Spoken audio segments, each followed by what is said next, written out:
Hello दोस्तों, स्वागत है आप सभी का तुल्यारेस ऑनलाइन क्लासेज में। दोस्तों, रीट का नया सिलेबस जारी हो चुका है और उस नए सिलेबस में जो भी आपके नए ऐड किए गए हैं टॉपिक, उन सभी को आज से अपने शुरू करने जा रही हैं।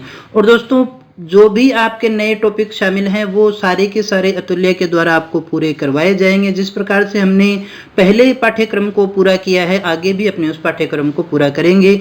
जल्दी से जल्दी पूरा सिलेबस और सबसे ज़्यादा मैटर जो आपकी परीक्षा के लिए बहुत ज़्यादा इम्पोर्टेंट हो और जो आपकी परीक्षा में आना संभावित हो, वो सारा मैटर आपको उपलब्ध करवा दिया जाएगा। जल्दी से जल्दी ये प्रयास हमारा चल रहा है। तो इसी कड़ी में आज अपने यूनिट फर्स्ट के टॉपिक के विषय में बात करने जा रहे हैं, जिसका नाम है जैन धर्म। और ये इसका लेक्चर पहला है और एक ही लेक्चर में अपने एक टॉपिक को पूरा करते हैं। ये आप पिछली प्लेलिस्ट से जान चुके होंगे। तो दोस्तों, जो टॉपिक वहाँ आपके हैं पहले वो करें, उसके साथ साथ आप इनको भी कर सकते हैं। दोस्तों, तो यहाँ देखिएगा, हम यूनिट फर्स्ट की बात करें जिसको आज अपने शुरू करने जा रहे हैं, तो सिंधु घाटी सभ्यता और वैदिक संस्कृति, ये टॉपिक अपने पहले भी हो चुके हैं। तो आप उस प्लेलिस्ट में जाकर के देख सकते हैं, वरना आपको एक नई प्लेलिस्ट भी बना करके दे दी जाएगी। तो पहले आप नए जो एडेड टॉपिक हैं उनको पढ़ लें, फिर अपने उसके बाद में बात करेंगे। तो यहाँ आज अपने जैन धर्म और बौद्ध धर्म जो दिया गया है उसमें से जैन धर्म के विषय में बात करने वाले हैं। हम देखेंगे जैन धर्म से संबंधित कौन से फैक्ट हैं, कौन सी चीजें हमें पढ़नी हैं। तो दोस्तों, जब भी हम इन धर्मों को पढ़ते हैं, जैन धर्म हो चाहे बौद्ध धर्म हो, यहाँ पर हमारे पास में दो तरह का मैटर आ जाता है। एक तो हमारे पास में आ गए फैक्ट और एक आ गया इसका दर्शन से संबंधित जो मैटर है। क्योंकि जैन देखिए दर्शन भी है और जैन जो है एक धर्म भी है। तो धर्म से संबंधित फैक्ट जैसे हो गए, इसमें कौन कौन सी इनकी पुस्तकें हैं, कौन इसका जो संस्थापक कौन था, कौन से पहले आए, कौन से बाद में आए, उनका जन्म कहाँ हुआ, ये सारे हम फैक्ट के रूप में देखते हैं। और दर्शन के सिद्धांत भी देखते हैं। अगर देखिए आर्यस का अगर आप इसको पढ़ रहे होते, और जो हमारा फिलोसफी का उसमें एक पेपर हुआ करता है, एथिक्स का जो पेपर होता है, उसमें जैन दर्शन आता है, तब हम उसके दार्शनिक पहलुओं को भी देखते हैं। यहाँ पर हालांकि मैं कुछ भी छोड़ने वाला नहीं हूँ, हम दर्शन के जो इंपॉर्टेंट फैक्ट है उनके विषय में भी बात करेंगे और फैक्ट्स जो भी जैन धर्म से संबंधित है उन सब के विषय में बात करने वाले हैं। तो आराम से इसको अपने पढ़ेंगे और अच्छे से समझने की कोशिश करेंगे। तो हम शुरू करते हैं जैन धर्म को। और यहाँ सबसे पहले हम ये जान लेते हैं कि जैन जो हमारा शब्द है, सबसे पहले जैन शब्द की ही बात करें तो इसकी उत्पत्ति किससे हुई है। तो जैन शब्द की जो उत्पत्ति है जिन धातु से मानी गई है। तो जैन धर्म में जैन शब्द की उत्पत्ति जो है वो किस धातु से मानी गई है दोस्तों, वो जिन धातु से मानी गई है। और इस जिन जो शब्द है उसका शाब्दिक अर्थ होता है विजेता। तो ये जो जिन शब्द है, जिन शब्द का अर्थ क्या हो गया दोस्तों, इसका अर्थ हो गया विजेता। और विजेता कौन सा, वो विजेता जिसने अपने मन, वाणी और काया को जीत लिया हो दोस्तों, उसे अपने कहते हैं विजेता। और वो विजेता कहलाता है जिन, और उस जिन से ही जैन शब्द की उत्पत्ति हुई है जो जैन धर्म के रूप में जाना जाता है। तो यहाँ आपसे पहला प्रश्न यही पूछा जा सकता था कि किस शब्द से उत्पत्ति हुई है और जिन शब्द का शाब्दिक अर्थ क्या है। विजेता है, लेकिन कौन सा विजेता की अपने बात कर रहे हैं, जो मन, वाणी और काया को जिसने जीत लिया हो, उस विजेता की अपने बात कर रहे हैं। जिसने इंद्रियों पर विजय प्राप्त कर ली हो उसे हम जिन कहते हैं। और जिन के जो अनुयायी थे वो क्या कहलाते हैं दोस्तों, जैन कहलाते हैं। तो यहाँ इस बात को समझ लीजिएगा, जैन कौन है, जिन के अनुयायी। और जिन कौन है देखिएगा दोस्तों, वो होता है जो विजेता है। कौन सा विजेता, जिसने मन, वाणी और काया को जीत लिया हो, अपने इंद्रियों पर जिसने विजय हासिल कर ली हो, जिससे जैन शब्द की उत्पत्ति भी होती है दोस्तों। इसके बाद में देखिएगा, ये जो जिन हैं, जैन धर्म में जो जिन होते हैं उन्हें हम तीर्थंकर भी कहते हैं। क्या कहते हैं दोस्तों, तीर्थंकर। अगर आपसे पूछा जाए तीर्थंकर किसे कहेंगे, तो जो जिन यानी जो इंद्रियों को जीतने वाले विजेता हुए उन्हें ही हम जैन धर्म में तीर्थंकर के नाम से जानते हैं। अब तीर्थंकर शब्द को भी और थोड़ा सा अपने देख लेते हैं। तीर्थंकर जो शब्द है उसका निर्माण तीर्थ शब्द से माना गया है। और इस तीर्थ शब्द का अर्थ होता है घाट। क्या अर्थ हुआ दोस्तों, तीर्थ यानी तीर्थंकर जो शब्द है वो तीर्थ से बना है। और तीर्थ शब्द का अर्थ होता है घाट, यानी कि तीर्थंकर से हमारा अभिप्राय हुआ संसार सागर के घाटों को पार करने के लिए घाटों का निर्माता जो होता है वो क्या कहलाता है, वो तीर्थंकर कहलाता है।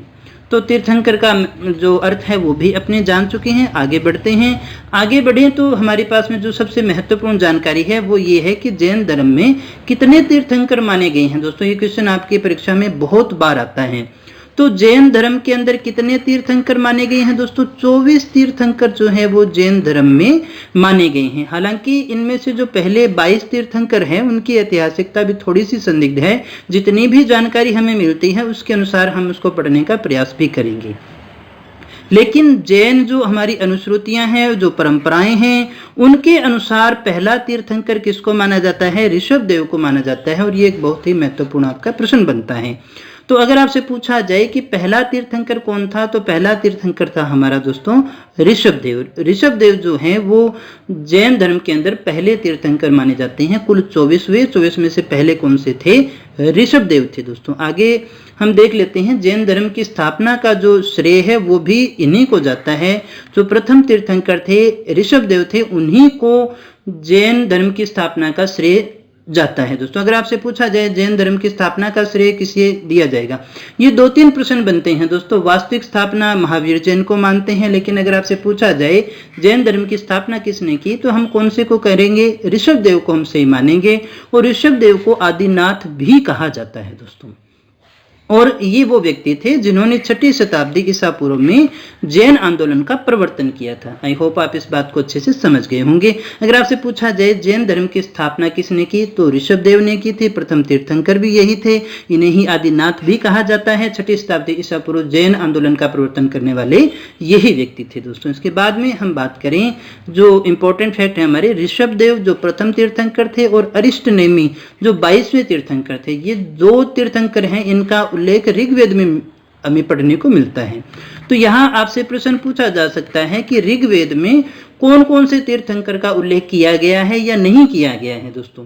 तो 2 नाम आपको अच्छे से याद रखने हैं। कौन कौन से हैं? ऋषभदेव है और अरिष्टनेमी है। कौन कौन से हैं वो 2 तीर्थंकर दोस्तों? एक ऋषभदेव है और दूसरी अरिष्टनेमी है, जिनका उल्लेख हमें ऋग्वेद में देखने को मिलता है। अरहंत, अरहंत जो शब्द है ये भी आपने देखा होगा जैन संप्रदाय के अंदर। इससे अरहंत का जो अर्थ आता है वो योगी के लिए आता है। महावीर स्वामी के लिए भी इस शब्द का प्रयोग किया जाता है दोस्तों। तो अरहंत शब्द का अर्थ क्या होता है? योगी। हम सारे शब्दों को देखेंगे। सारा जो जैन धर्म से मैटर संबंधित हो सकता है, जितने पूछे जाने की संभावना है, सभी के विषय में अपनी बात करने वाले हैं दोस्तों। कुछ भी अपने छोड़ने वाले नहीं हैं। सबसे पहले हम देखिए ऋषभदेव को देख लेते हैं। ऋषभदेव जो है जैन धर्म के संस्थापक माने जाते हैं। इनके विषय में भी अपने बात भी की थी। इन्हें इतिहास में आदिनाथ के नाम से जाना जाता है। राजस्थान में केसरियानाथ कहते हैं इन्हें। ये भी एक अच्छा फैक्ट है हमारे लिए। राजस्थान में इन्हें हम क्या कहते हैं? केसरियानाथ के नाम से जानते हैं। और इनका जो उल्लेख है वो ऋग्वेद में भी किया गया है। 2 लोगों का उल्लेख था। 2 जो हमारे तीर्थंकर थे उनका उल्लेख ऋग्वेद में है। दोनों नाम आपको अच्छे से याद रखने हैं। तो केसरियानाथ हम किसे कहते हैं? ऋषभदेव को कहते हैं। आदिनाथ भी इन्हें ही कहते हैं। केसरियानाथ जो है वो राजस्थान में कहा जाता है दोस्तों। इसके बाद में देखिएगा जैन ग्रंथों में इन्हें क्या कहा गया है? मानव सभ्यता का जनक। अगर आपसे पूछा जाए मानव सभ्यता का जनक किसे कहा गया है? ऋषभदेव को कहा गया है। कहाँ कहा गया है? तो दोस्तों जैन ग्रंथों में कहा गया है। और भागवत पुराण में इन्हें नारायण का अवतार कहा गया है। अगर आपसे पूछा जाए नारायण का अवतार भागवत पुराण में किसे कहा गया है? तो ऋषभदेव को कहा गया है। तो ये 2 फैक्ट हमारे लिए यहाँ जरूरी है। एक तो है नारायण का अवतार और दूसरा है हमारा मानव सभ्यता का जनक। तो मानव सभ्यता का जनक वो भी ऋषभदेव है और नारायण का अवतार भी ऋषभदेव है। जो हमारे स्रोत हैं भागवत पुराण, वहां से हमें नारायण का अवतार के विषय में जानकारी मिलती है और जैन ग्रंथों से हमें मानव सभ्यता के जनक की जानकारी मिलती है। अब देखिए ऋषभदेव का जन्म कहाँ हुआ? तो अयोध्या में इक्ष्वाकु वंश में माना जाता है। ऋषभदेव का जन्म कहाँ हुआ दोस्तों? अयोध्या के अंदर इक्ष्वाकु वंश में माना जाता है। और इन्हें जो देखिए निर्वाण प्राप्त हुआ था वो कैलाश पर्वत पर हुआ था। निर्वाण कहाँ प्राप्त हुआ था? कैलाश पर्वत पर हुआ। अब यहाँ देखिएगा ऋषभदेव के 100 पुत्र माने जाते हैं और इन 100 पुत्रों में से 2 जो पुत्र हैं वो काफी प्रसिद्ध हुए, जिसमें से एक नाम भरत का आता है और एक बाहुबली का आता है दोस्तों। बाहुबली से तो आप परिचित ही होंगे दोस्तों, लेकिन यहाँ पर बाहुबली जो हैं वो अलग रूप में प्रसिद्ध माने जाते हैं। जो भरत थे वो चक्रवर्ती शासक या सम्राट थे, लेकिन बाहुबली जो है वो तपस्वी के रूप में प्रसिद्ध हुए थे। तो भरत और बाहुबली जो है वो 100 पुत्रों में से ही थे। किसके? ऋषभ देव के पुत्रों में से ही थे। भरत जो थे वो एक चक्रवर्ती शासक हुए जो काफी प्रसिद्ध भी रहे, और बाहुबली जो है वो एक तपस्वी के रूप में प्रसिद्ध हुए थे। और ये काफी इंपॉर्टेंट है क्योंकि बाहुबली की जो मूर्ति है वो कर्नाटक के श्रवणबेलगोला में है। ये प्रश्न आपसे काफी बार पूछा जाता है, और ये भारत की सबसे ऊंची मूर्ति भी मानी जाती है। तो बाहुबली जिसे हम गोमतेश्वर भी कहते हैं, बाहुबली की मूर्ति कहाँ है दोस्तों? श्रवणबेलगोला। श्रवणबेलगोला कहाँ है? कर्नाटक में है, और इसे भारत की सबसे ऊंची मूर्ति भी कहा जा सकता है।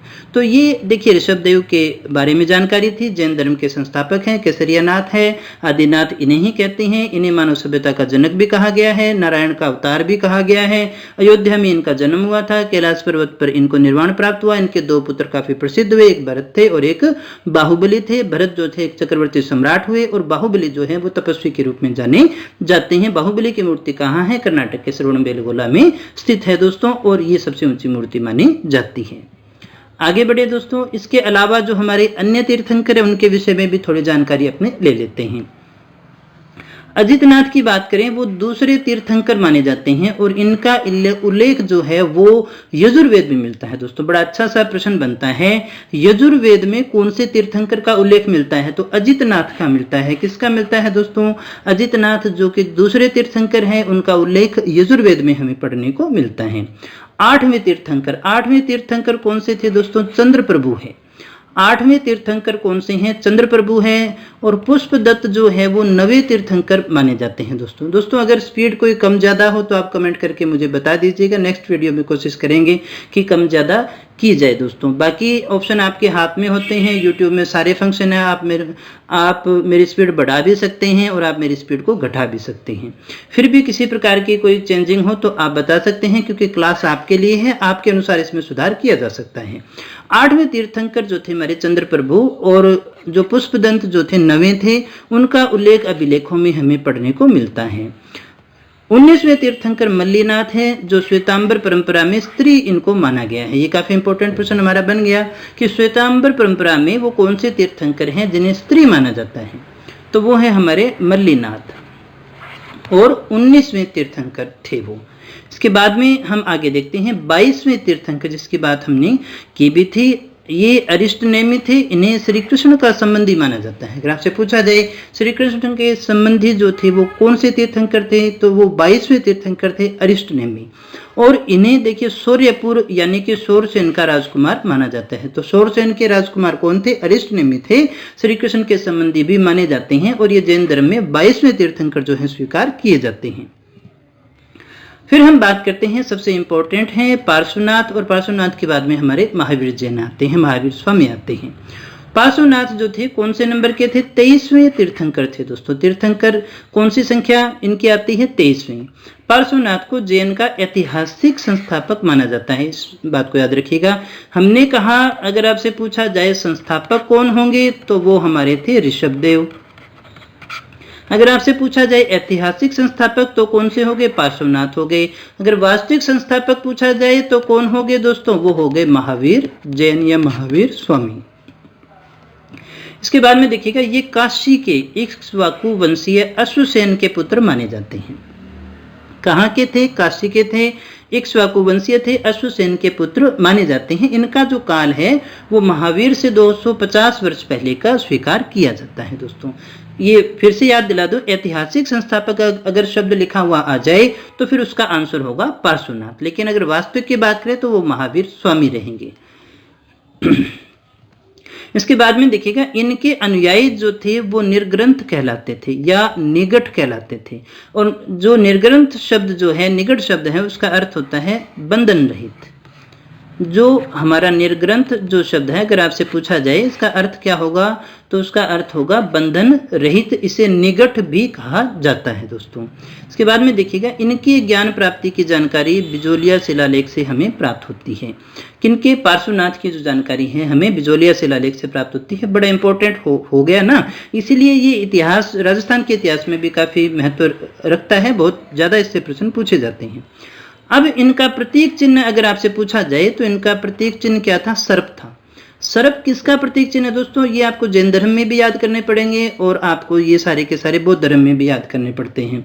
कौन सा किसका क्या प्रतीक था, लास्ट में हम इन सारों को एक साथ में भी देखने वाले हैं दोस्तों। तो अगर आपसे पूछा जाए पार्श्वनाथ का जो प्रतीक चिन्ह था वो कौन सा था, तो वो सांप या फिर सर्प था। और इनका अन्य नाम क्या था? निगठनाथ आता है। पार्श्वनाथ का अन्य नाम क्या आता है दोस्तों? निगठनाथ जो है इनका अन्य नाम आता है। बौद्ध साहित्य में ही इन्हें निगठनाथ कहा गया है। बौद्ध साहित्य में इन्हें क्या कहा गया है दोस्तों? निगठनाथ कहा गया है। पार्श्वनाथ को निर्वाण कहाँ प्राप्त हुआ था, ये याद रखिएगा दोस्तों, समेध पर्वत पर। कई बार परीक्षा में पूछा गया है कि पार्श्वनाथ को जो निर्वाण प्राप्त हुआ वो कहाँ पर हुआ था दोस्तों? वो झारखंड के गिरिडीह जिले के समेध पर्वत पर इन्हें निर्वाण प्राप्त हुआ था दोस्तों। इनके द्वारा प्रतिपादित किए गए 4 महाव्रत कौन से हैं? सत्य, अहिंसा, अपरिग्रह और अस्तेय। देखिएगा जैन धर्म के अंदर 5 महाव्रतों की बात की जाती है, तो यहाँ 4 हैं। 5वां जो हमारा आता है ब्रह्मचर्य। 5वां कौन सा आता है दोस्तों? ब्रह्मचर्य आता है, जिसे महावीर स्वामी के द्वारा जोड़ा गया था। 4 थे, 4 तो किसने दे दिए थे? पार्श्वनाथ ने दे दिए थे। उन्होंने इसमें एक ऐड किया था। सत्य के हम अर्थ अपने जानते हैं, झूठ नहीं बोलना। अहिंसा, मन, कर्म और वचन से किसी पे हिंसा नहीं करना। अपरिग्रह का अर्थ होता है धन के संचय का त्याग करना, यानी धन का संग्रह नहीं करना है। अस्तेय यानी कि चोरी न करना दोस्तों। तो ये 4 महाव्रत जो हैं वो पार्श्वनाथ के द्वारा दिए गए हैं। तो पार्श्वनाथ काफी इंपॉर्टेंट है। अगर आपसे पूछा जाए निगठनाथ किसे कहते हैं, तो पार्श्वनाथ को ही कहते हैं। और ये देखिए क्या कहे जाते थे? निर्ग्रंथ भी कहे जाते थे। निर्ग्रंथ का अर्थ होता है बंधन रहित, इनके अनुयायी कहलाते थे निगठ, और ये कहलाते थे निगठनाथ। और ऐतिहासिक संस्थापक कौन है? फिर से दोहरा देता हूं, वो है हमारे पार्श्वनाथ। इन्होंने जो अलग काम किया वो था कि नारियों को जैन धर्म में प्रवेश देने का काम किसके द्वारा किया गया था? पार्श्वनाथ के द्वारा किया गया था दोस्तों। इसके बाद में हम बात करते हैं जैन धर्म के सबसे महत्वपूर्ण कड़ी यानी कि महावीर स्वामी के विषय में। महावीर स्वामी के बारे में जानकारी जो आती है उनमें से सबसे पहला इंपॉर्टेंट हमारा फैक्ट आता है कि जैन धर्म के वास्तविक संस्थापक इन्हें कहा जाता है। ये 24वें तीर्थंकर थे और अंतिम तीर्थंकर भी माने जाते हैं। अगर आपसे पूछा जाए 24वें तीर्थंकर कौन है, तो महावीर स्वामी है। अंतिम कौन से हैं? महावीर स्वामी हैं। वास्तविक संस्थापक कौन है? तो फिर महावीर स्वामी है दोस्तों। इसलिए महावीर स्वामी का नाम बहुत इंपॉर्टेंट है। जैन धर्म ऐसा तो है नहीं कि महावीर स्वामी ने शुरू किया था। हमने ये देखा ऋषभ देव के समय से चला हुआ आ रहा था, धीरे धीरे आगे बढ़ रहा था। लेकिन जितना प्रचार प्रसार महावीर स्वामी के समय हुआ उतना अन्य के काल में नहीं हुआ, इसलिए हम इसे वास्तविक संस्थापक के नाम से जानते हैं दोस्तों। तो इन्होंने अपने जीवन में एक संघ की स्थापना की थी। ये क्वेश्चन बहुत बार पूछा गया है। इन्होंने इन्हीं के देखिए शिष्य थे और उन्हीं से एक संघ की स्थापना की थी जिसमें 11 अनुयायी थे। और ये 11 अनुयायी क्या कहलाते थे? गणधर कहलाते थे दोस्तों। क्या कहा दोस्तों? इन्होंने अपने जीवन में एक संघ बनाया जिसमें 11 अनुयायी थे और ये 11 अनुयायी क्या कहलाते थे? गणधर। अगर आपसे पूछा जाए गणधर कौन थे, तो वो महावीर स्वामी ने जो संघ बनाया था उसके अनुयायी थे। और ये इनकी संख्या कितनी थी? इनकी संख्या थी 11। इनका जन्म कब हुआ? 599 ईसा पूर्व या 540 ईसा पूर्व, दोनों ही फैक्ट आते हैं दोस्तों। जैसा ऑप्शन में आए उसी के हिसाब से आपको करना पड़ेगा। ज्यादा इंपॉर्टेंट हमारे लिए, ज्यादा जरूरी जो जानना है 599 ईसा पूर्व है। कुछ जगह आपको 540 भी मिल जाएगा। परीक्षा के अंदर दोनों नहीं आएंगे दोस्तों। अगर दोनों आते हैं तो फिर उसको काटना पड़ेगा। अगर 599 आए तो 599 कर देना, 540 आए तो 540 कर देना। जैसा ऑप्शन आए उसी हिसाब से आपको आंसर करना है दोस्तों। थोड़ा सा कंट्रोवर्सी हिस्ट्री में आपको कहीं ना कहीं थोड़ी सी फैक्चुअल कंट्रोवर्सी देखने को मिल ही जाएगी किसी न किसी सन को लेकर के दोस्तों। तो इतने सारे फैक्ट होते हैं, हो सकता है कोई एक आधा फैक्ट आपका ऊपर नीचे हो भी जाए दोस्तों। तो ये भी स्वाभाविक है क्योंकि इतिहासकार भी इसके विषय में एक मत नहीं होते हैं। तो दोनों में से जो आए आप इनको कर लीजिएगा, इसलिए मैंने आपको दोनों ही यहाँ पर लिख करके दे दी है। और दोस्तों नोट्स अगर आप बनाते हैं तो भी ठीक है, वरना चक्कर में पढ़ने की आवश्यकता नहीं है। इन सभी की PDF आपको निरंतर मिल भी रही है और आगे भी मिलती रहेगी। जन्म स्थान की बात करें तो कुंडग्राम या वैशाली बिहार में था इनका। और इनके बचपन का नाम क्या था? वर्धमान। जो आपका रीट का लेवल है, रीट के लेवल के आधार पर इस प्रकार के प्रश्न आपके बायोग्राफी से आ जाते हैं ना, बायोडाटा से संबंधित, कि इनका जन्म कब हुआ, कहाँ पर हुआ, माता का नाम क्या था, पिता का नाम क्या था, बच्चों का क्या नाम था, पत्नी का क्या नाम था। इस प्रकार के प्रश्न रीट जैसी परीक्षाओं में पूछे जा सकते हैं। तो इसीलिए हम इनको देख भी लेते हैं। पिता का नाम क्या था? सिद्धार्थ था, क्षत्रिय कुल के थे, और माता का नाम था त्रिशला, लिच्छवी शासक चेटक की बहन थी। तो माता त्रिशला जो थी वो कौन थी? लिच्छवी शासक चेटक की ये बहन थी। तो ये नाम आप अच्छे से याद रखिएगा। वर्धमान किसके बचपन का नाम है? महावीर स्वामी का। दोस्तों कंफ्यूजन तब हो जाता है जब दोनों आपको एक साथ याद करने हैं, क्योंकि परीक्षा में आपके बौद्ध धर्म भी आना है, तो अलग अलग से उनको अच्छे से दिमाग में बैठाने की कोशिश करना। सिद्धार्थ, सिद्धार्थ देखिएगा किसका और नाम आता है वो आप कमेंट करके बताइएगा मुझे। तो माता का नाम क्या है? इनका त्रिशला है। इसके आगे बढ़े, पत्नी का नाम क्या है? यशोदा। और बुद्ध की पत्नी का नाम क्या था? यशोधरा। इनकी पुत्री का नाम था प्रियदर्शना या फिर अनुजा, दोनों में से जो भी आए ऑप्शन में देख लीजिएगा। और पुत्री का विवाह किससे हुआ? जामाली से हुआ था दोस्तों। और जामाली वो थे इनके जो प्रथम शिष्य भी माने जाते हैं महावीर स्वामी के दोस्तों। तो पुत्री का विवाह जामाली से हुआ था। तो पिता जो थे वो सिद्धार्थ थे, माता त्रिशला थी, पत्नी यशोदा थी, और पुत्री का नाम प्रियदर्शना या अनुजा था। और जो इनका जमाई था उनका नाम था जामाली। नाम भी देखिए वैसा ही है ना, जमाई और जामाली। गृह त्याग इन्होंने कब किया? 30 वर्ष की आयु में इन्होंने गृह त्याग किया था, बड़े भाई नंदीवर्धन की आज्ञा से। तो यहाँ जो बड़ा भाई है वो भी ऐड कर लेना कि इनके भाई कौन थे, तो वो थे नंदीवर्धन। कब छोड़ा? ये ऐसे प्रश्न आपके आ जाते हैं। महावीर स्वामी ने गृह त्याग कब किया था? तो दोस्तों 30 वर्ष की आयु में गृह त्याग इन्होंने कर दिया था। अब ज्ञान प्राप्ति कब हुई इनको? 12 वर्ष पश्चात। भटकते भटकते जो इनको ज्ञान की प्राप्ति हुई वो 12 वर्ष के पश्चात हुई। 12 वर्ष इन्होंने कठोर तपस्या की। तपस्या के बाद में 42 वर्ष की आयु में इन्हें जृंभिक या जाम्भिक गांव के अंदर रिजुपालिका नदी के किनारे साल वृक्ष के नीचे, तो ये दोस्तों ये वृक्ष और नदियां भी अच्छे से आपको याद करनी पड़ेगी। और देखिए कंफ्यूजन होगा जब आप बौद्ध धर्म को पढ़ोगे, क्योंकि दोनों आपके तो साथ ही आने हैं, तो उनको अच्छे से अलग अलग कर लेना। जाम्बिक ग्राम और रिजुपालिका नदी और साल वृक्ष के नीचे। तो देखिए महावीर को जो ज्ञान प्राप्त हुआ था वो कहाँ हुआ था? साल वृक्ष के नीचे। और इन्हें जो ज्ञान प्राप्ति हुई उसे हम क्या कहते हैं? केवल्य कहते हैं दोस्तों। क्या कहते हैं? केवल्य। इसके बाद में आगे हम बात करते हैं दोस्तों इनके शिष्य कौन थे। इनके शिष्य थे एक देखिए मखली पुत्र गोशाल, जो आजीवक संप्रदाय के संस्थापक भी रहे, प्रमुख शिष्य हैं, इसलिए हमने यहाँ पर उसका नाम लिख लिया है दोस्तों। निर्वाण या मृत्यु की बात करें तो 527 ईसा पूर्व या फिर देखिए 648 ईसा पूर्व अपने मान सकते हैं। कहाँ पर? पावापुरी में। कहाँ पर दोस्तों? पावापुरी है, वर्तमान में राजगीर के समीप है। और राजा सुस्तपाल थे उस समय, वहां पर इनकी मृत्यु हुई थी या निर्वाण हुआ था दोस्तों। तो दोस्तों 527 ईसा पूर्व है। सन वापस दोहरा देता हूं, जो आए उसके अनुसार कर लेना। ऑप्शन में मैंने दोनों ही दे दिए, ये भी आता है और ये भी आता है। भद्रबाहु ने कल्प सूत्र लिखा, ये जैन धर्म का काफी इंपॉर्टेंट ग्रंथ माना जाता है। तो कल्प सूत्र के अनुसार महावीर ने गृह त्याग के 13 माह पश्चात वस्त्र त्याग दिए थे दोस्तों हम ऐसा भी कह सकते हैं कि इन्होंने कठोर तपस्या की, इधर उधर भटकते रहते थे, वही वस्त्र पहने हुए थे, उन्हीं में भटकते रहते थे, धीरे धीरे वो सारे फट गए थे दोस्तों, गल गए थे। इसी के कारण वो देखिए निर्वस्त्र भी रहने लग गए थे, और जिसका उन्होंने बाद में सिद्धांत भी दिया था दोस्तों। तो यहाँ देखिएगा प्रथम उपदेश जो आता है वो कहाँ पर दिया गया था दोस्तों? राजगृह में दिया गया था। भगवान महावीर ने सबसे पहले 11 ब्राह्मणों को उपदेश दिया, जो क्या कहलाए थे? गण कहलाए थे दोस्तों। क्या कहलाए थे? गण कहलाए थे। बात अपने कर भी चुके हैं। भगवान की मृत्यु यानी भगवान महावीर स्वामी की बात हो रही है, पर मृत्यु के समय केवल एक गणधर ही बचा हुआ था, जो था सुधर्मन, और यही बाद में संघ का प्रमुख बनता है। बाद में देखिए विवाद भी हुए और जैन धर्म के टुकड़े भी हो गए थे दोस्तों। तो महावीर ने जो उपदेश दिए वो गण कहलाए थे, और जो लास्ट गणधर जो बचा था वो सुधर्मन था, जो भगवान की मृत्यु के समय जीवित था दोस्तों, और यही बाद में संघ का प्रमुख बनता है। जमाली जो था भगवान महावीर का प्रथम शिष्य था, हम पढ़ भी चुके हैं। जमाली कौन था? इनका दामाद भी था दोस्तों। महावीर स्वामी के दामाद का नाम है जमाली, और जो इनका शिष्य भी पहला माना जाता है। अब इन्होंने क्या कहा दोस्तों? महावीर स्वामी ने कहा कि संसार दुखमय है और दुख का कारण कर्म फल है, जो हम कर्म ऐसे करते हैं कि हमें दुख होता है दोस्तों। और मुक्ति के लिए इन्होंने त्रिरत्न बताए थे, ये याद रखिएगा दोस्तों। कितने रत्न बताए थे? अष्टमार्ग अगर पूछा जाए तो आंसर आपका अलग हो जाएगा, अष्टमार्ग किस में है, त्रिरत्न किस में है। ऐसे कन्फ्यूजनल क्वेश्चन है जो आपको अच्छे से याद करने पड़ेंगे। मुक्ति के लिए इन्होंने बताया था त्रिरत्न। त्रिरत्न कौन कौन से हैं? सम्यक ज्ञान, सम्यक दर्शन और सम्यक आचरण।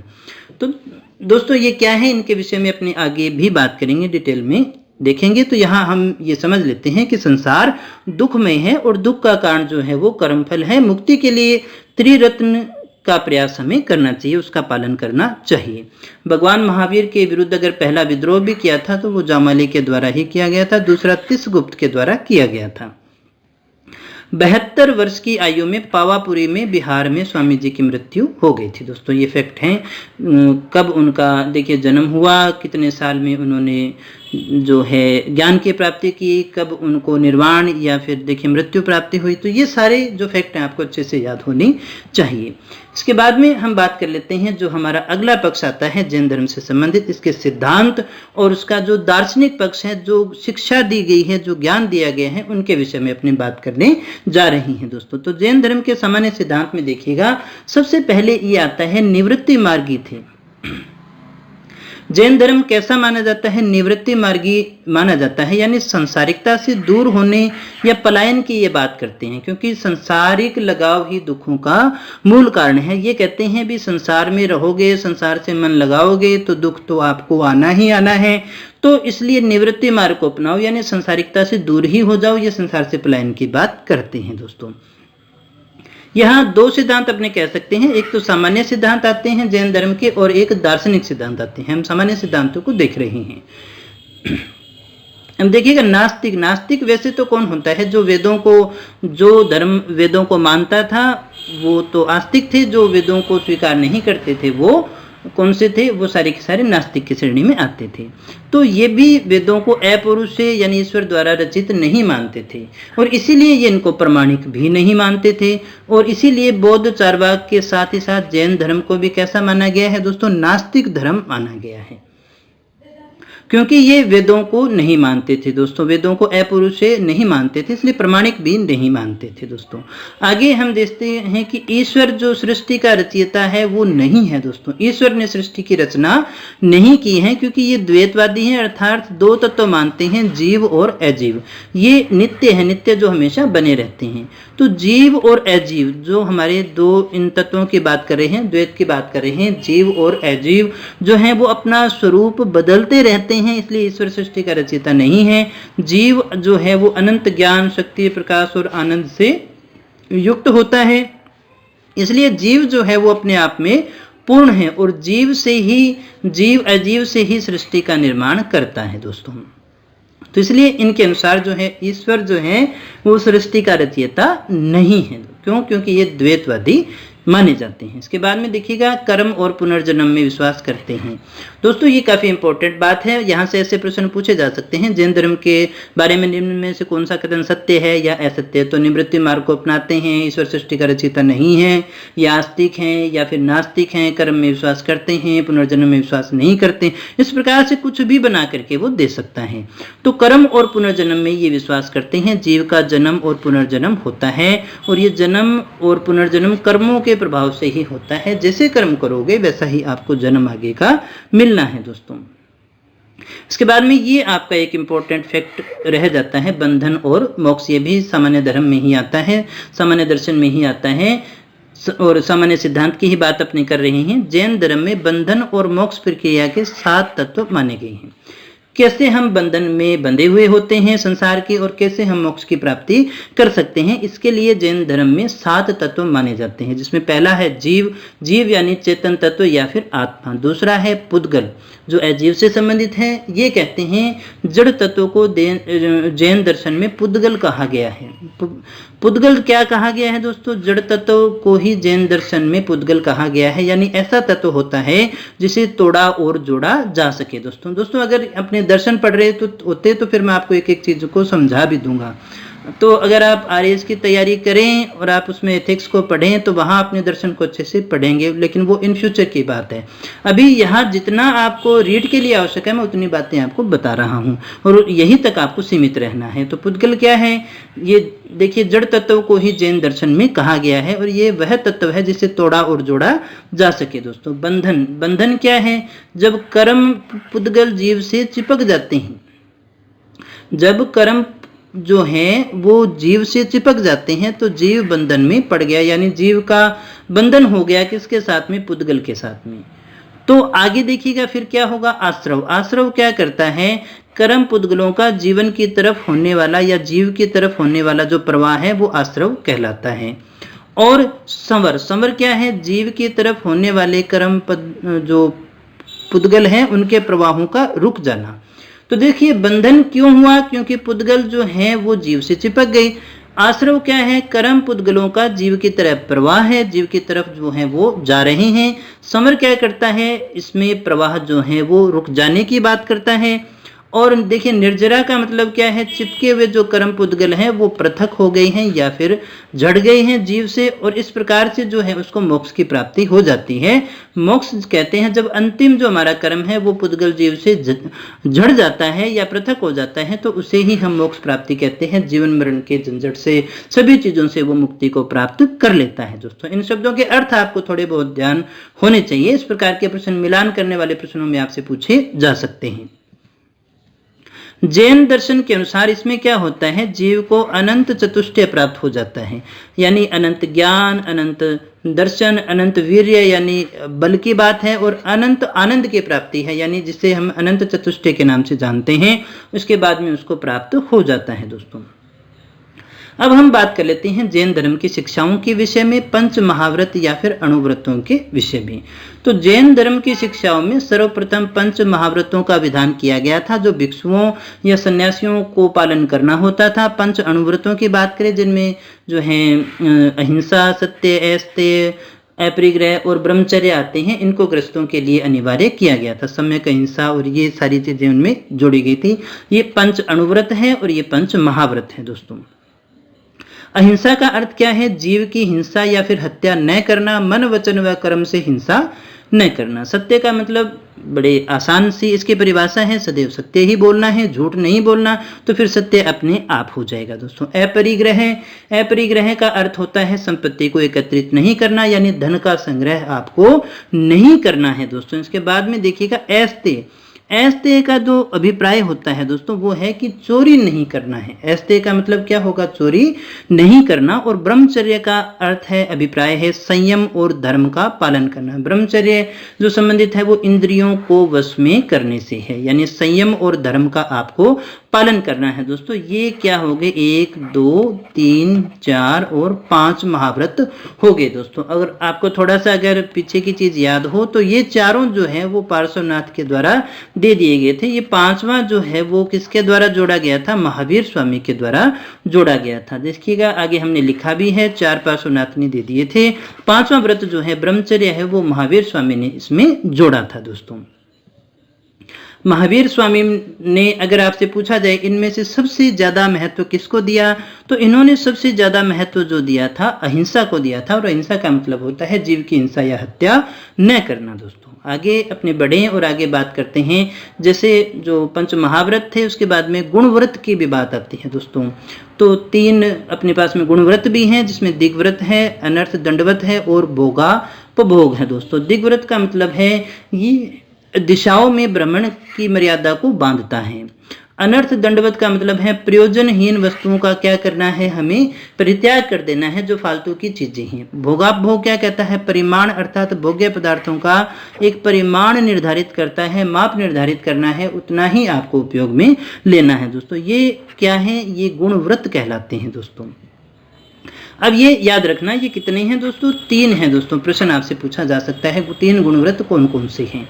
जैन धर्म से 1-2 बातें और संबंधित हैं, उनकी बात कर लेते हैं। जैसे महावीर स्वामी की बात करें, आत्मा, कर्म, पुनर्जन्म, मोक्ष और वर्ण में ये विश्वास करते थे। दोस्तों इसी के साथ साथ एक और फैक्ट आता है, जैन धर्म को आत्मवादियों और नास्तिकों के बीच का मार्ग स्वीकार किया जाता है। आत्मवादियों और नास्तिकों के बीच का मार्ग कौन सा है दोस्तों, यही माना जाता है। फिर हम बात कर लेते हैं 7 शील व्रत की। ये दोस्तों नाम काफी इंपॉर्टेंट है, पूछे जा सकते हैं। दिग्व्रत है, देशव्रत है, अनर्थ दंडवत व्रत है, सामयिक है, प्रसोदापवास है, उपभोग प्रतिबोध परिणाम है और अतिथि संविभाग है। ये हमारे 7 जो हैं वो क्या है, शील व्रत है दोस्तों। ये 7 शील व्रत हैं। दिग्व्रत क्या है दोस्तों, अपनी क्रियाओं को विशेष परिस्थिति में नियंत्रित करना क्या कहलाता है, दिग्व्रत कहलाता है। देशव्रत क्या है, अपने कार्य कुछ विशिष्ट प्रदेशों तक सीमित रखना क्या कहलाता है, देशव्रत कहलाता है। अनर्थ दंडव्रत कहलाता है बिना कारण अपराध करना। अब इसका मतलब ये न लें कि कोई कारण हो तो फिर हम देखिए अपराध कर लेंगे, ऐसा न ले लेना। ये एक बात करता है, अनर्थ दंडव्रत का मतलब बिना कारण आपको अपराध नहीं करना है दोस्तों। और देशव्रत का मतलब था कुछ विशिष्ट प्रदेशों तक आपको अपने कार्य को सीमित रखना है, अपनी क्रियाओं को विशेष परिस्थिति में नियंत्रण रखना कहलाता है दिग्व्रत। सामयिक का मतलब होता है चिंतन के लिए कुछ समय जरूर निश्चित करना चाहिए, इंसान को कुछ समय बैठ करके चिंतन करना चाहिए। प्रोषधोपवास जो है वो मानसिक और कायिक शुद्धि के लिए उपवास करने की बात करता है। यहाँ प्रोषध उपवास, यहाँ पर आपको उपवास दिखाई दे रहा होगा दोस्तों, इससे आप आसानी से निकाल सकते हैं। उपभोग प्रतिबोध परिणाम, तो यहाँ जो बात है जीवन में प्रतिदिन काम आने वाली वस्तुओं व पदार्थों को नियंत्रित करने से संबंधित है। शायद ये परिमाण होना चाहिए दोस्तों, इसको चेक कर लीजिएगा। फिर अपनी बात करते हैं अतिथि समविभाग। अतिथि समविभाग क्या है, अतिथि को भोजन कराने के उपरांत ही आपको भोजन करना है। अतिथि देवो भव मानते हैं और अतिथि को भोजन कराएंगे, उसके बाद में ही आप स्वयं भोजन करेंगे। ऐसा नहीं है पहले खुद खा लें, बचा हुआ किसी अतिथि को दे दें दोस्तों। जैन धर्म में ऐसा नहीं माना जाता है। फिर हम बात करते हैं जैन धर्म के 10 प्रमुख लक्षणों के विषय में। ये जैन धर्म के 10 प्रमुख लक्षण हैं जो आपके सामने हैं। उत्तम क्रमा है, मार्दव है, मार्जव है, शोच, सत्य, संयम, तप, अकिंचन, ब्रह्मचर्य और त्याग। ये 10 लक्षण क्या कहते हैं दोस्तों। उत्तम क्रमा का अर्थ होता है क्रोधहीनता, मार्दव का अर्थ है अहंकार का अभाव, मार्जव का अर्थ है सरलता और कुटिलता का अभाव, और उत्तम सोच का अर्थ होता है सांसारिक बंधनों से आत्मा को परे रखने की सोच। सबसे अच्छी सोच, उत्तम सोच क्या है दोस्तों, आत्मा को हम परे रखेंगे सांसारिक बंधन से, ये तो आप वैसे ही याद रख लेंगे। उत्तम सत्य क्या है, सत्य से गंभीर आपकी अनुरक्ति होनी चाहिए, सत्य के प्रति आपका विशेष लगाव होना चाहिए। संयम का मतलब सादा जीवन विचार, संयमित जीवन यापन आपको करना है। और तप का मतलब क्या है, जीव को अजीव से मुक्त करना। उत्तम अकिंचन, आत्मा के स्वाभाविक गुणों में जो आस्था रखते हैं वो उत्तम अकिंचन में आती है। उत्तम ब्रह्मचर्य यानी ब्रह्मचर्य व्रत का जो कड़ाई से आप अनुपालन करेंगे वो आएगा। उत्तम त्याग की भावना को सर्वोपरि रखना। ये 10 लक्षण हैं। किसके हैं दोस्तों, ये 10 लक्षण हैं जैन धर्म के, जिन्हें आपको अच्छे से याद करना है दोस्तों। आगे अपनी बात करें जैन धर्म में त्रिरत्न। जैन धर्म में जो त्रिरत्न है वो कौन कौन से हैं, सम्यक दर्शन, सम्यक ज्ञान और सम्यक आचरण, जिनके विषय में हमने पहले भी बात की थी। दुखों से अगर मूल जो है आपको मुक्ति पानी है तो फिर यही है। सम्यक दर्शन का अर्थ होगा वास्तविक ज्ञान प्राप्त करना या श्रद्धा पूर्वक विश्वास करना।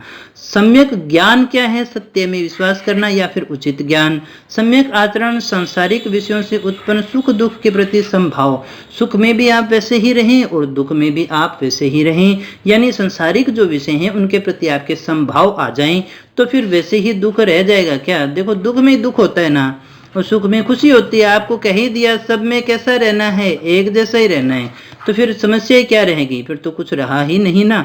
तो यही ये बात देखिए सिखा रही है, सुख दुख के प्रति समभाव, जिसको अपने सम्यक आचरण के रूप में देखते हैं। दर्शन की बात करें, यहाँ पर जो जैन दर्शन में आता है, एक तो अनेकांतवाद आता है, एक स्यादवाद आता है और एक नववाद आता है दोस्तों। इन शॉर्ट पहले देख लीजिएगा, फिर इनको आगे अपने समझेंगे भी। अनेकांतवाद क्या कहता है, बहुरूपता का सिद्धांत इससे संबंधित है। सबसे पहले एक बार फिर से दोहरा दूं, आपको पूरे यहाँ दर्शन शास्त्र का अध्ययन नहीं करना है। यहाँ अगर आपको शाब्दिक अर्थ भी पता है तो आपका काम चल जाएगा दोस्तों। हालांकि इतना लेवल भी आपकी रीट की परीक्षा में नहीं आना है, लेकिन फिर भी मैंने यहाँ पर आपके लिए कुछ भी नहीं छोड़ा है, सारा मैटर यहाँ पर कलेक्ट करने की कोशिश की गई है दोस्तों। तो खाली इनके नाम और इनकी आगे की लाइनें भी याद हैं तो आप आसानी से आंसर निकाल लेंगे, किसी प्रकार की आपको दिक्कत होने वाली नहीं है दोस्तों। सप्तभंगनीय, स्यादवाद, इसे सापेक्षता का सिद्धांत कहते हैं। नववाद यानी आंशिक दृष्टिकोण का सिद्धांत जो है ये माना जाता है दोस्तों। ये कैसे होते हैं अभी अपने इनको देखेंगे भी। सबसे पहले हम शादवाद के विषय में बात कर लेते हैं। शादवाद क्या है? जैन धर्म में ये एक ज्ञान संबंधी सिद्धांत है। शादवाद क्या है दोस्तों? जैन धर्म में एक ज्ञान संबंधी सिद्धांत है और इस सिद्धांत के अनुसार दृष्टिकोण की भिन्नता के कारण जो ज्ञान है वो विभिन्न स्वरूपों में व्यक्त किया जा सकता है। ये कहता है कि अलग अलग दृष्टिकोण है, दृष्टिकोण की भिन्नता के कारण ज्ञान विभिन्न स्वरूपों में व्यक्त किया जा सकता है। इस सप्तभंगी ज्ञान को ही हम शादवाद के नाम से जानते हैं। जैनियों के अनेकांतवाद सिद्धांत की तार्किक जो परिणति है वो इसी में होती है दोस्तों। यानी ज्ञान के विभिन्न स्वरूप हो सकते हैं। ये जो सप्तभंगी ज्ञान है इसी को हम शादवाद के नाम से जानते हैं, क्योंकि सबका क्या है, अलग अलग दृष्टिकोण है जो भिन्न हो सकता है। अनंत चतुष्टय की हमने पहले भी बात की थी दोस्तों, इसको थोड़ा सा और देखिए समझ लेते हैं हम। यहाँ जो बात है अपनी, जब जीव कर्म का अवशेष बिल्कुल समाप्त हो जाता है, जब जीव से कर्म का अवशेष जो है वो बिल्कुल समाप्त हो जाता है, तब वह मोक्ष को प्राप्त कर लेता है और मोक्ष के पश्चात जीवन के आवागमन के चक्र से मुक्ति मिल जाती है। जैसे मैं कहूँ, अगर आप रीट की परीक्षा को पास कर लोगे और अगर आपका सिलेक्शन हो जाएगा तो आपको मोक्ष प्राप्ति हो जाएगी ना, फिर आपको इन परीक्षाओं के चक्कर से मुक्ति मिल जाएगी। यानी फिर आपको एक बार, अगर किसी बच्चे का उद्देश्य सिर्फ इतना है कि मुझे एक सरकारी नौकरी प्राप्त करनी है, तो फिर इसके द्वारा उसको मोक्ष की प्राप्ति हो जाएगी। और अगर आपने कुछ और लक्ष्य बना रखा है तो जब तक आप उसको प्राप्त नहीं करेंगे तब तक आपको इस परीक्षा के झंझट से, यानी एक बार आपने परीक्षा दी, एक बार आपकी जो है पूर्ण हुआ, फिर से आई, फिर से आपका पुनर्जन्म हो गया और फिर इस प्रकार से आपका चलता रहता है। अगर आप यहाँ पर रीट में अच्छे कर्म नहीं करोगे तो फिर आपका पुनर्जन्म होगा, फिर से आपको रीट देनी पड़ेगी और फिर आपका पुनर्जन्म होगा, फिर आपको रीट देनी पड़ेगी दोस्तों। तो जब तक आप अपने कर्म को पूरा नहीं करेंगे, कर्म को पूरा कर लेंगे यानी रीट को पूरा कर लेंगे, तो आपको मोक्ष की प्राप्ति हो जाएगी, फिर आपको रीट दोबारा देनी नहीं पड़ेगी दोस्तों। ताकि आप कोशिश करें 125 प्लस अंक लेकर के आए। थोड़ा सिलेबस चेंज हो गया लेकिन घबराएं नहीं दोस्तों, आराम से पढ़ेंगे तो ये भी हो जाएगा। तो और साथ ही साथ क्या होता है, वहां अनंत ज्ञान, अनंत दर्शन, अनंत वीर्य और अनंत सुख की वो प्राप्ति कर लेता है। इसे ही जैन धर्म में अनंत चतुष्टय की संज्ञा दी गई है दोस्तों। मोक्ष प्राप्ति के बाद में उसे क्या मिलता है? जीवन के आवागमन चक्र से मुक्ति मिल जाती है। जैसे आपको रीट की परीक्षा पास करने के बाद में पुनर्जन्म यानी पुनर्परीक्षा से मुक्ति मिलने वाली है दोस्तों। आगे अपने बात करिए दोस्तों, जो हमारा इंपॉर्टेंट है ज्ञान के प्रकार। कैसे कैसे ज्ञान हो सकता है? मति, श्रुति, अवधि, मन पर्याय और केवल्य की अपने बात करते हैं। तो सबसे पहले मति को देख लीजिएगा। ये इंद्रिय जनित ज्ञान होता है और जो पशुओं को भी प्राप्त होता है। जैन धर्म में ज्ञान के प्रकार कौन से हैं उनके विषय में अपने देख रहे हैं। श्रुति मतलब अपने अहंकार का ज्ञान हो जाना दोस्तों। अवधि मतलब दूर देश का ज्ञान यानी अलौकिक ज्ञान भी अपने इसको कह सकते हैं।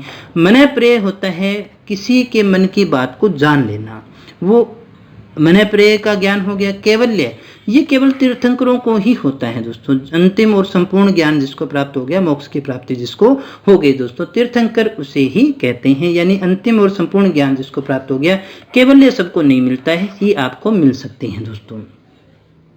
इसके बाद में देखिएगा जैन संगीतियों की बात कर लें, यानी जैन सभाओं की बात कर रहे हैं दोस्तों। जैसे बौद्ध संगीतियां हुई वैसे ही ये भी थी। पहली की बात करें तो ये पहली हुई थी 4वीं शताब्दी ईसा पूर्व या चंद्रगुप्त मौर्य के समय हम इसे कह सकते हैं। कहाँ हुई थी? पाटलिपुत्र में। इसके अध्यक्ष स्थूलभद्र थे और उपाध्यक्ष जो थे वो भद्र बाहु थे। इसमें हुआ क्या, इसमें जैन साहित्य के 12 अंगों का संकलन किया गया था दोस्तों। इसके बाद में दूसरी जो जैन संगीति आती है 512 एडी में आती है, ये वल्लभी में हुई थी। इसके जो अध्यक्ष थे वो देवदेगण या शर्मा शर्मण, जो भी नाम आ जाए उसको देख लीजिएगा दोस्तों। तो ये 2 बौद्ध संगीतियां हैं जो हमारे लिए इंपॉर्टेंट है। पहली हुई थी पाटलिपुत्र में, दूसरी हुई थी वल्लभी के अंदर दोस्तों। इसके बाद में प्रथम संगीति के कुछ इंपॉर्टेंट फैक्ट हैं, उनको देख लें। इसमें क्या हुआ, जैन धर्म जो है वो 2 शाखाओं में विभाजित हो गया। कौन कौन सी थी दोस्तों? दिगंबर और श्वेतांबर। दिगंबर कौन थे? जो भद्रबाहु के अनुयायी थे। स्थूल भद्र के अनुयायी क्या कहलाए? श्वेतांबर, जो श्वेत वस्त्र पहनते थे। और दिगंबर यानी दिक प्लस अंबर, जिन्होंने दिशाओं को ही अपना वस्त्र मान लिया था दोस्तों। यहाँ देखिए ये क्या कहते थे, ये रूढ़िवादी थे और ये सुधारवादी थे।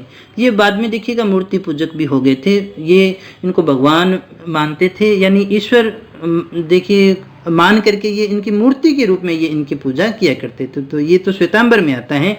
ये रूढ़िवादी हुआ करते थे दोस्तों। तो मोक्ष प्राप्ति हेतु ये वस्त्र त्याग को आवश्यक मानते थे। यहाँ दिगंबर से ही आप इसको जोड़ लीजिएगा। दिगंबर यानी दिशाओं को ही इन्होंने अपना वस्त्र मान लिया है, इनके लिए आवश्यक नहीं था। ये श्वेत अंबर की बात आती है। महिलाओं को इस जीवन में मोक्ष प्राप्त नहीं हो सकता, ये रूढ़िवादी विचारधारा है। वैसे भी आप याद रख सकते हैं ये दिगंबर की है। यहाँ ये कहते थे, ये देखिए ये सुधारवादी है ना, तो फिर संभव भी होगा। महावीर ये कहते थे महावीर अविवाहित थे, जबकि ये विवाहित माना करते थे। ये आगम जो साहित्य है उसको अप्रमाणिक मानते हैं दिगंबर, लेकिन ये प्रमाणिक मानते हैं। तो दोनों में क्या क्या अंतर थे उनको अपने अच्छे से समझ चुके होंगे। ये भद्रबाहु के अनुयायी और ये स्थूल बाहु के अनुयायी थे। जो पूछा जा सकता है ये रूढ़िवादी और ये सुधारवादी वाला इंपॉर्टेंट है। ये तो आप नाम से ही निकाल लोगे। दिक वाला अंबर यानी कपड़े कौन से पहन रहे हैं और कौन से नहीं पहन रहे हैं, वस्त्र का त्याग किसने किया है, तो दिक प्लस अंबर वालों ने किया है दोस्तों। यहाँ द्वितीय संगीति में आगम साहित्य का संकलन किया गया था। इसके बाद में हम बात करते हैं दोस्तों जैन धर्म का योगदान क्या है। जैन धर्म जो है, इतनी बातें हमने इतने सारे ज्ञान की बात की, उसका समाज में क्या योगदान है। तो देखिए सबसे पहला जैनियों ने एक सरल और एक आडंबर विहीन धर्म दिया, क्योंकि इससे पहले धार्मिक आडंबर बहुत थे दोस्तों, मूर्ति पूजा, और इनके विरोध में भी ये आया था दोस्तों। ये उनसे थोड़ा अलग था। फिर अपनी बात करें, जैनियों ने धार्मिक आडंबर, कर्मकांड, अंधविश्वासों, वर्ण व्यवस्था आदि का विरोध किया था दोस्तों। इसके बाद में देखिएगा नैतिक मूल्यों पर ये अधिक बल देते हैं, जैसे कि सत्य और अहिंसा। ये काफी नैतिक धर्म था। स्यादवाद जैसा व्यवहारिक दर्शन इनके द्वारा दिया गया था। स्थापत्य में भी इनका काफी बड़ा योगदान था। हमने पीछे भी चर्चा की, बाहुबली की मूर्ति है, रणकपुर और देलवाड़ा के सुंदर मंदिर भी आप देख सकते हैं। एलोरा की बाग और एलोरा की गुफाओं में चित्र भी देख सकते हैं, भित्ति चित्र आप देख सकते हैं, जो काफी महत्वपूर्ण भी हैं और आकर्षक भी हैं। शिक्षा के केंद्रों का इन्होंने विकास किया, जिन्हें उपसरा कहते हैं। अगर आपसे पूछा जाए उपसरा क्या है, तो शिक्षा के केंद्रों का विकास जिसका जैन धर्म में किया गया था वो कहलाते हैं दोस्तों उपसरा। जैनियों ने काफी आर्थिक सुधार भी किए थे, जिनके लिए ये जाने जाते हैं। इसके बाद में दोस्तों इनके प्रतीक चिन्ह को देख लेते हैं, जिनके बारे में मैंने पहले कहा था। आगे अपने इसको और भी देखेंगे कौन कौन से हैं। ऋषभ देव का जो है बैल या वृषभ है, अजितनाथ का हाथी है, पार्श्वनाथ का सर्प है और महावीर का सिंह है दोस्तों। तो यहाँ आप देख ही लीजिएगा, यहाँ से तो वैसे भी आप याद रख सकते हैं। वृषभ को अगर आप यहाँ से जोड़ लें तो वृषभ या बैल हो गया, अजितनाथ यानी हाथी हो गया, पार्श्व माने क्या हो गया, सांप हो गया, और महावीर स्वामी का क्या है, सिंह है। इसके बाद में देखिएगा जैन साहित्य की भी थोड़ी बात कर लेते हैं। अर्धमागधी भाषा, जैन साहित्य जो लिखा गया था वो किस भाषा में लिखा गया था, अर्धमागधी भाषा में लिखा गया। इसके बाद में देखिएगा सो साहित्य में पहला आता है अंग। अंग की संख्या कितनी थी, 12 थी, और इनमें क्या थे, जैन सिद्धांत सबसे पहले यही आता है, और इनमें जैन सिद्धांतों के बारे में बात की गई है। फिर इन्हीं के परिशिष्ट, इन्हीं के आगे जो आते हैं वो प्रकीर्ण आए, जो 10 थे, ये अंगों के परिशिष्ट थे। और इसमें एक उपांग भी आते हैं दोस्तों, जो इनको समझने के लिए थे, उपांग भी थे, 12 ही थे। फिर उसके बाद में छेद सूत्र आते हैं 6। इसमें देखिए भिक्षुओं के नियम दिए गए हैं। मूल सूत्र जो हैं वो 4 हैं, इनमें भिक्षुओं के नियम और आचरण बताए गए हैं। तो किसमें छेद सूत्र और मूल सूत्र जो हैं ये 6 हैं, ये 10 हैं, इनमें भिक्षुओं के नियम बताए गए हैं दोस्तों। इसके बाद में देखिएगा जैन साहित्य, ये जो सारे साहित्य हैं इनमें एक उपांग भी आप जोड़ लीजिएगा दोस्तों। ये सारे मिलकर के क्या कहलाते हैं, आगम कहलाते हैं। भगवती सूत्र जो है काफी इंपॉर्टेंट है। इसमें महावीर जैन और अन्य जैन मुनियों का जीवन चरित्र बताया गया है। कल्प सूत्र इसलिए अब इंपॉर्टेंट हो जाता है, ये भद्रबाहु का है दोस्तों। और जैन धर्म का जो प्रारंभिक इतिहास है वो हमें यहाँ से जानने को मिलता है। फिर हम एक और बात कर लेते हैं, आपने सुना भी होगा संलेखना पद्धति या संलेखना पद्धति, ये क्या होती है दोस्तों। ये जैन धर्म की एक मुख्य परंपरा है। जैन धर्म में संलेखना जो शब्द है सत और लेखना से बना हुआ है, जिसका शाब्दिक अर्थ हम लेंगे अच्छाई का, लेखा जोखा। और यहाँ संलेखना का जो अभिप्राय होता है उपवास द्वारा प्राण त्याग कर देना, यानी खाना पीना छोड़ करके और जो है प्राण त्यागा जाता है, उसे हम संलेखना पद्धति कहते हैं। संथारा प्रथा काफी चर्चा में रही थी। 2015 के अंदर जब राजस्थान हाई कोर्ट ने इसे बैन कर दिया था दोस्तों। तो संथारा प्रथा क्या होती है? जब किसी व्यक्ति को लगता है कि वो मृत्यु के निकट है तो वो एकांतवास ग्रहण कर लेता है और अन्न जल का त्याग कर देता है और मौन व्रत यानी सब कुछ छोड़ देता है, बोलना खाना पीना सब उसने छोड़ दिया और फिर इसी तरह से किसी दिन जो उसकी देह त्याग हो जाती है दोस्तों, इसे हम संथारा प्रथा कहते हैं। राजस्थान हाई कोर्ट ने इस पर 2015 में इसे आत्महत्या की श्रेणी में माना और इस पर रोक लगा दी थी दोस्तों, लेकिन सुप्रीम कोर्ट ने इसके जो फैसला था उसको पलटते हुए इसके ऊपर अंतरिम रोक लगा दी थी दोस्तों। तो दोस्तों ये था हमारा जैन धर्म से संबंधित सारे फैक्ट हमने जान लिए हैं। इसी तरह से आगे की जो कक्षाएं हैं वो आपको मिलती रहेंगी। पीछे का सिलेबस भी आपको प्लेलिस्ट में मिल जाएगा दोस्तों, जो टॉपिक शामिल हैं उनको अच्छे से पढ़ लीजिएगा। तो दोस्तों मिलते हैं नेक्स्ट क्लास में कुछ और नए टॉपिक के साथ, एक नई जानकारी के साथ। तब तक बने रहे हमारे साथ। Thank you very much.